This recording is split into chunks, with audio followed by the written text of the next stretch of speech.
ধুলির ধারায় নতুন করে ভাসাবো আনন্দের মেলা, নতুন করে জাগবো আমরা, দেখবো বউ জামাই ও মৎস্য মেলা। সুপ্রিয় দর্শক মন্ডলী, মেলা তো দেখেছেন অনেক রকম, আজকের মেলাটা একটু ব্যতিক্রম। মেলায় ফুটে উঠেছে কতই না কিরণ, এখানে মাছ পাওয়া যায় অনেক ধরন। আসুন তাহলে আর বেশি কথা না বলে এই মেলাটি দেখে নেওয়া যাক।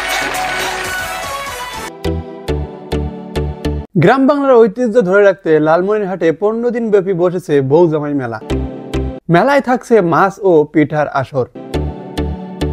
গত সোমবার 16 ডিসেম্বর দুপুরে লালমনিরহাট সদর উপজেলার বড়বাড়ি শহীদ আব্দুল কাশেম মহাবিদ্যালয় মাঠে এ মেলার উদ্বোধন করেন কেন্দ্রীয় বিএনপির সাংগঠনিক সম্পাদক সাবেক উপমন্ত্রী আসাদুল হাবিব দুলু। মেলা চলবে 31 ডিসেম্বর পর্যন্ত।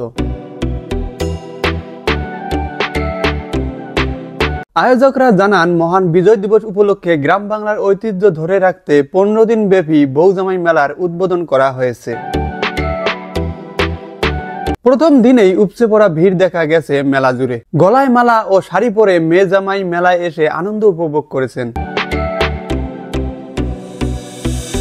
জেলার বিভিন্ন প্রান্ত ও আশেপাশের জেলা থেকে দর্শনার্থীরা মেলায় যোগ দিয়েছেন। মেলায় হরেক রকমের পিঠা ও নানা প্রজাতির মাছ নিয়ে দোকানিরা পসরা সাজিয়ে বসেছেন। মেলায় প্রতিদিন সকালে মৎস্য উৎসব ও বিকেল থেকে রাত পর্যন্ত চলবে পিঠা উৎসব। মেলা উপলক্ষে সদর উপজেলার 4টি ইউনিয়নের অনেকের বাড়িতে এসেছেন মেয়ে ও জামাই। গলায় মালা ও লাল শাড়ি পরে নতুন রূপে সেজে গুজে মেয়ে জামাই এসেছেন মেলায়। তারা শ্বশুর বাড়ি যাওয়ার জন্য কিনেছেন বড় মাছ ও নানান রকমের পিঠাপুলি। নতুন জামাই বাড়িতে আসবে বলে শ্বশুরদেরও কিনতে হচ্ছে বড় বড় মাছ। মেলায় আগত দর্শনার্থীদের সঙ্গে কথা হলে তারা জানান, অনেক আশায় মাছ এবং পিঠা নিতে মেলায় এসেছিল, কিন্তু বিক্রেতারা মাছ ও পিঠার দাম হাঁকাচ্ছেন বেশি।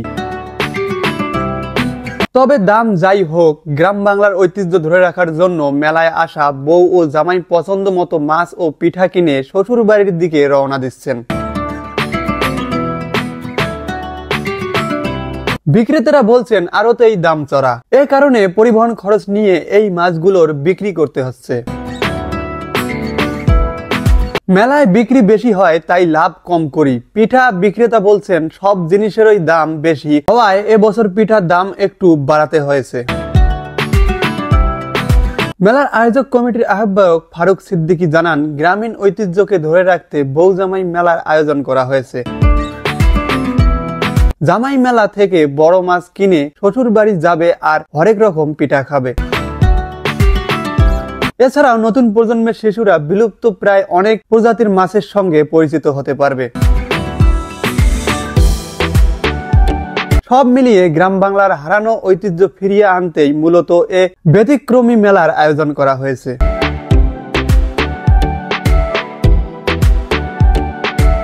তিনি আরো জানান, এ মেলার তাৎপর্য হলো এই অঞ্চলের জামাইরা বউ নিয়ে সকাল বেলায় এই মাছের মেলায় আসেন। বড় বড় মাছ নিয়ে শ্বশুর বাড়িতে যাবেন, শাশুড়ি দুপুরে রান্না করবেন, শ্বশুর শাশুড়ি ও তার অন্যান্য আত্মীয় স্বজন মাছের তরকারি দিয়ে দুপুরে খাবার খাবেন, খেয়ে আবার বিকেলে পিঠার মেলায় আসবেন। রাত পর্যন্ত চলবে বিভিন্ন গ্রামীণ নাটক ও সাংস্কৃতিক অনুষ্ঠান।